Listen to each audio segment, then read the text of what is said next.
Welcome back to Insights, Economy and Finance. Today, we're diving into one of the most pivotal events in recent economic history, the 2008 financial crisis. This crisis reshaped global markets and continues to impact financial regulation and economic recovery today. Let's get started. 1. The origins of the 2008 financial crisis. In the early 2000s, U.S. financial institutions began offering subprime mortgages, loans to people with poor credit. These were bundled into mortgage-backed securities, MBS, and sold to investors worldwide. However, many of these loans were risky. When housing prices fell in 2007, homeowners started defaulting on their mortgages, triggering a collapse in the housing market and a broader financial crisis. 2. The domino effect, how it spread globally. The U.S. housing market collapse spread quickly beyond America's borders. Financial institutions around the world had invested heavily in toxic assets like MBS. As defaults surged, massive losses followed.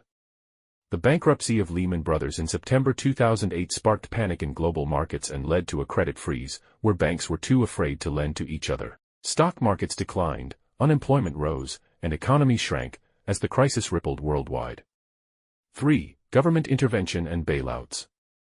In response, governments and central banks acted to prevent total financial collapse. In the U.S., the Troubled Asset Relief Program, TARP, injected billions into banks to stabilize the sector. The Federal Reserve cut interest rates and launched quantitative easing to boost liquidity. Similar actions were taken in Europe and other regions.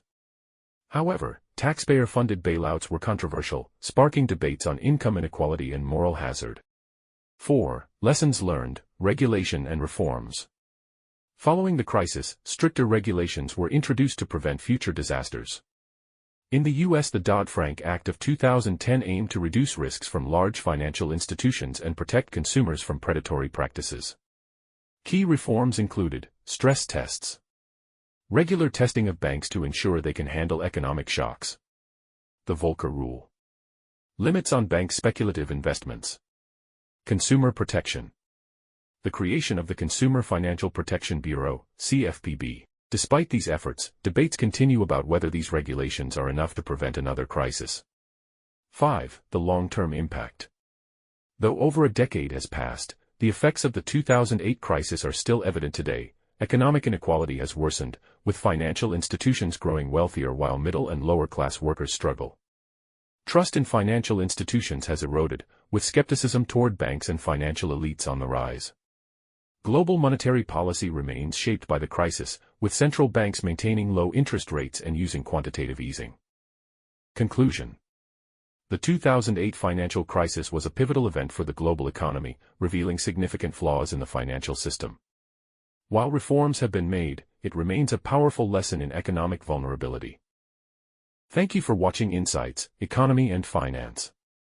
If you found this video helpful, please like, subscribe, and share it with others interested in economic topics. Remember, economics isn't just for economists, it's for everyone. See you next time.